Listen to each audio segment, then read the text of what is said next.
Assalamu alaikum. Jigar, in continuation with our topic, that is biodiversity in living organisms, जहाँ पे हम 5 kingdom classification आज पढ़ रहे हैं एज गिवन बाय विटेकर। तो उन 5 किंगडम्स के जो डिफरेंट करेक्टर्स हैं वो हम लेने जा रहे हैं। इस पढ़ो गोबर में तम यूजन गोडनुक किंगडम सु मोनेरा यूजन this the kingdom prokaryotes is divided into 2 sub kingdoms. Monera kingdom गोबर में यह 2 सब किंगडमन मज डिवाइड होमुत करने। गोडनुक गो आर्के बैक्टीरिया, दोयम यू बैक्टीरिया। आर्के बैक्टीरिया गई तम most archaebacteria are autotrophs and only photosynthesise, यानी यम जन आर्के बैक्टीरिया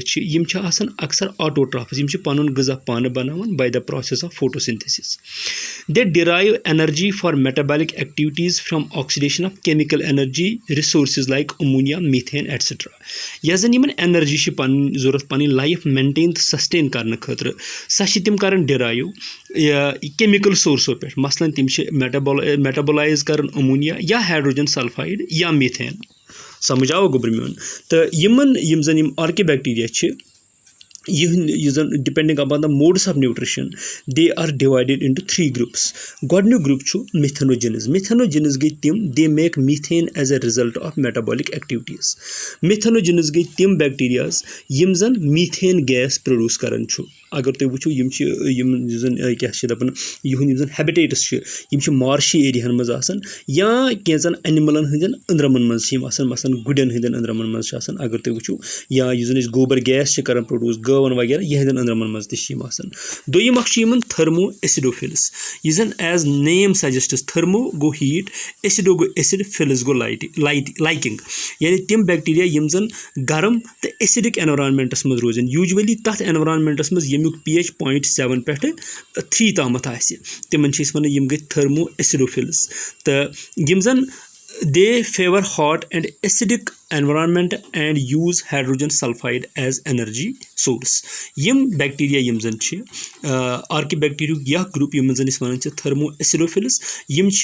रोजन हॉट तो एसिडिक एनवायरनमेंटस मज। तो यम पन जन यमन एनर्जी जरूरत सह तम कर ओबटेन फ्रॉम हाइड्रोजन सल्फाइड। समझ गोबर में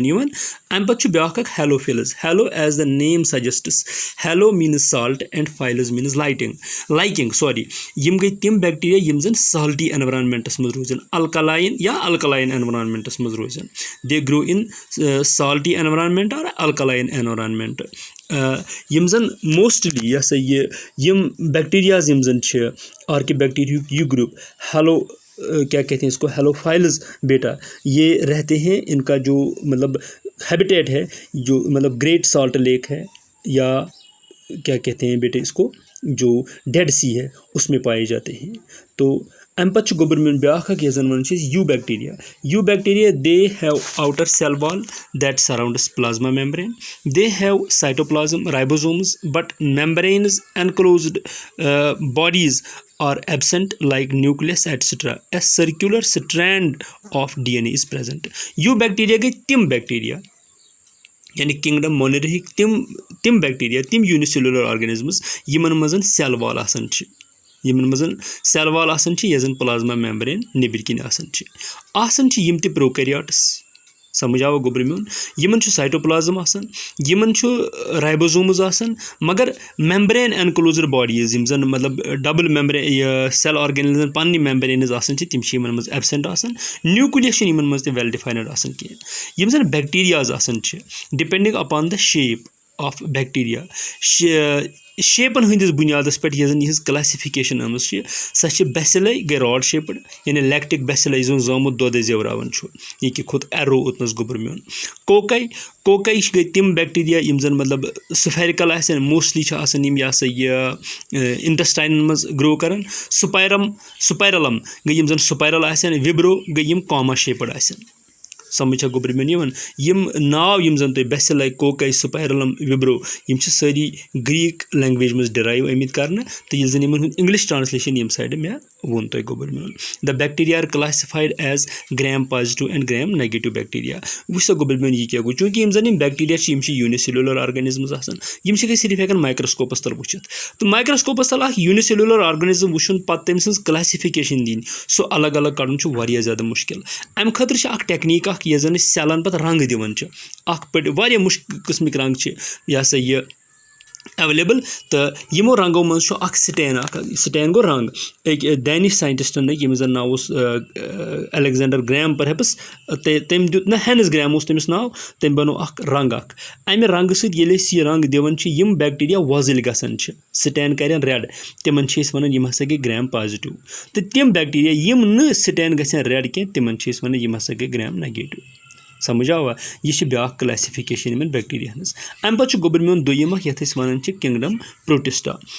प्रोटिस्टा यूजन यह यूनिसेलुलर मगर यम यूकैरियोटिक ऑर्गेनिजम्स यूकैरियोटिक गई तम यम जन well defined nucleus membrane bound nucleus they have hair like appendages called cilia flagella etcetera अगर वो यह ऑर्गेनाइजेशन यानी इवोल्यूशन दोयम स्टेप हम बैक्टीरिया यम ओतम मोनिराहस मज वो तमन लोकोमोशन खतर एपेंडेजेस कह अगर नोम ये शक्ल मज अगर तुम वो पैरामीशियम अमीबा बैक्टीरिया यीस्ट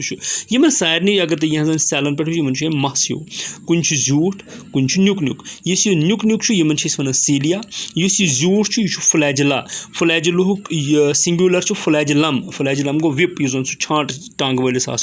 तो तिथु हूँ नाचन यमो सम मूवमेंट हेकान कर तो यहून मोड ऑफ न्यूट्रिशन यूत मज ताल्लुक सह ऑटोट्रॉपिक और हेटेरोट्रॉपिक यानी यम ऑटोट्रॉपिक मीन्स प्लांट लाइक यम फोटोसिंथेसाइज कर पन गजा पाने बनावन या हेटेरोट्रॉपिक तम यानी यम डिपेंड कर मतलब फॉर एग्जाम्पल यथ चक्ले मज यीस्ट या अमीबा यम हेटेरोट्रॉपिक समझ आवा क्या बैक्टीरिया या पैरामीशियम तह हेटेरोट्रॉपिक तो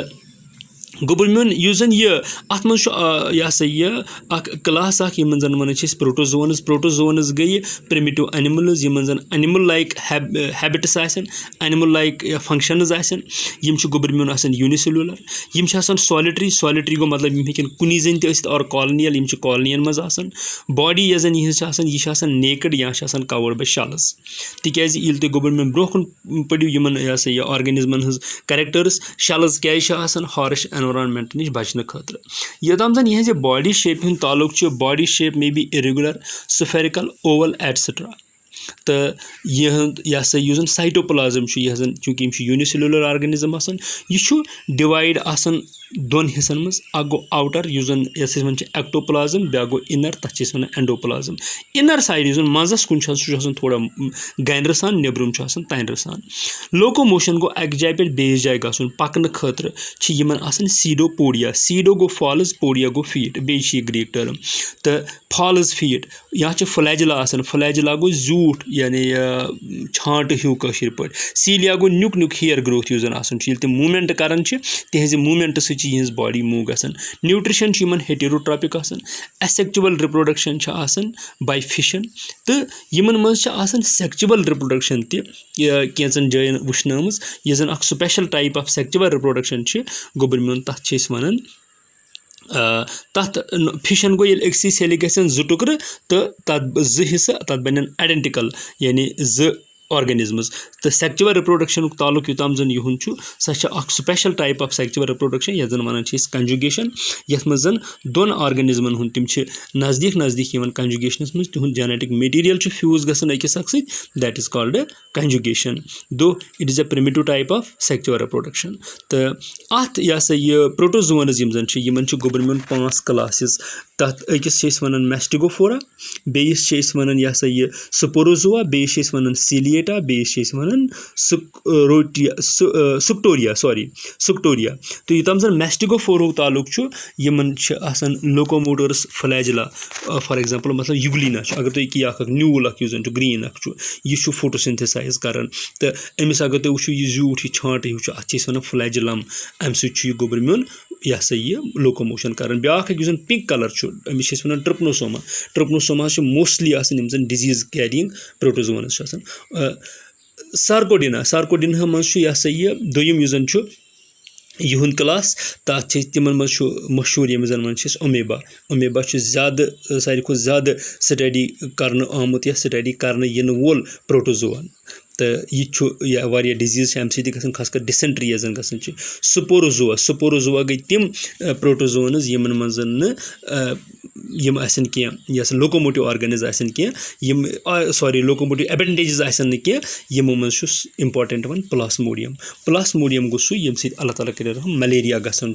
मलेरिया पैरासाइट यम स्पोरोजोन्स पैरासाइट्स आसान सीलिएटा गई तिम यमन जन अगर तुम यथ कुन नजर दियो यथ शक्ल कुन यथ मज पैरामिशियम तो अमिस अंदो अंदो बिल्कुल जथ हिश अक किस्म Yemen one सीलिया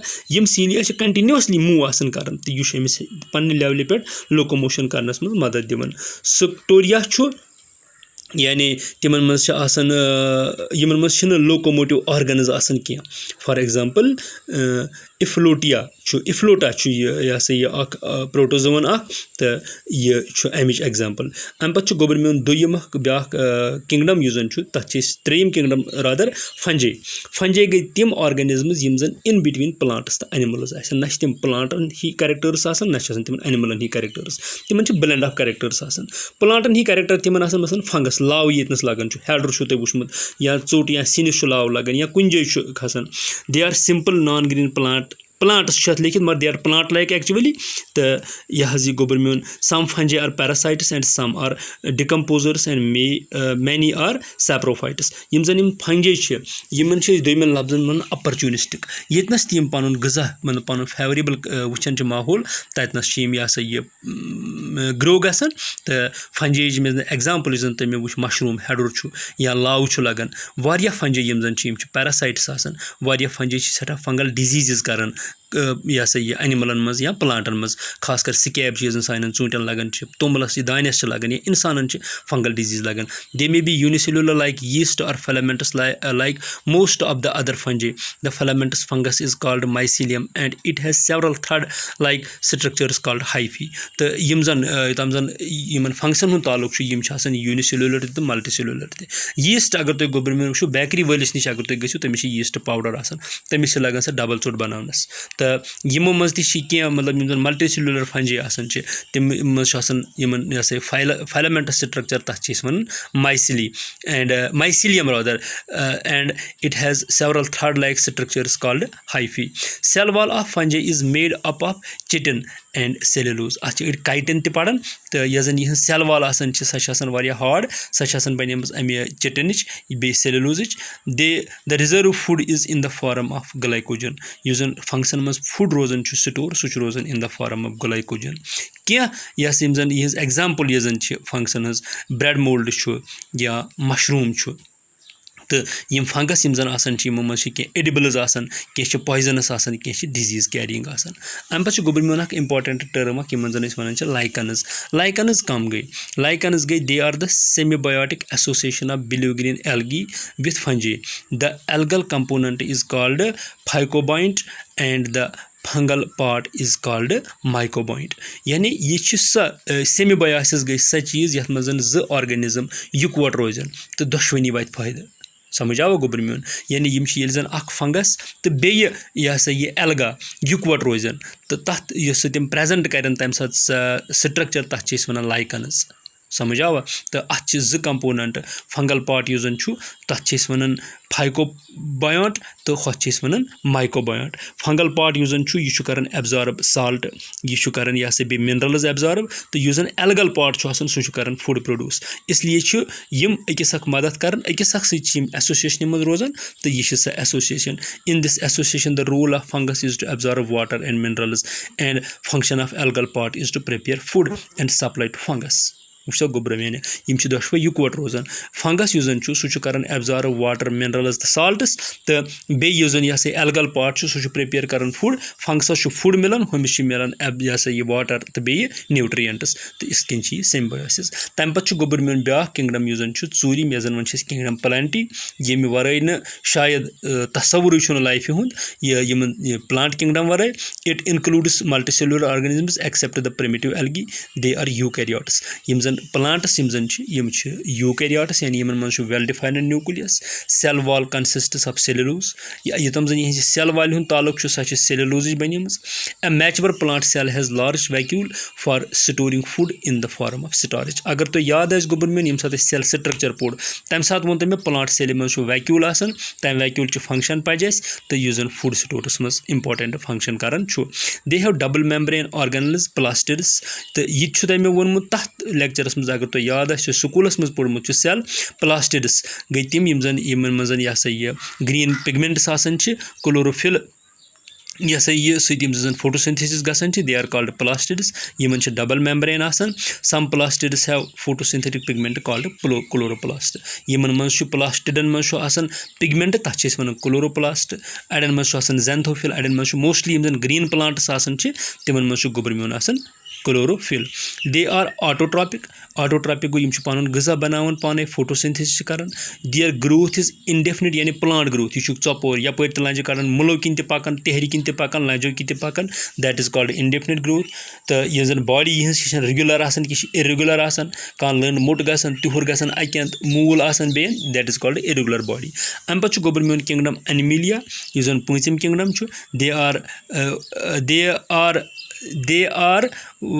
eukaryotes sorry wallless eukaryotes they are wallless eukaryotes यानी एनिमलन मज सेल वाल आसान कह यूकैरियोट्स आसान कह हेटेरोट्रोपिक आसान विथ हालोजुइक मोड ऑफ न्यूट्रिशन हेटेरोट्रोपिक गो पन गज़ा हेकन पान बनत कह गज़ास पे डिपेंड करान प्लांटन पे एनिमलन हुंद ग्रोथ लिमिटेड आसान यानी साइज वातान इंसानस गोड लकुट बच्चे पे बोड़ गसान 5 फुट 6 फुट 6.5 फुट ज़्यादा से ज़्यादा इथे कन गाव इथे कन हून अकिस साइजस पे वातान तम पे यह ग्रोथ रुकन they generally have a definite shape size and symmetry तो अम पे गोबर मेन some animals are mobile the locomotion is necessary for obtaining food etc movement occur through muscular system they have गोबर मेन यानी यह animals movement करान तो यह पढ़ो इंशाल्लाह नेक्स्ट डिटेलस मज यह टॉपिक किंगडम एनिमी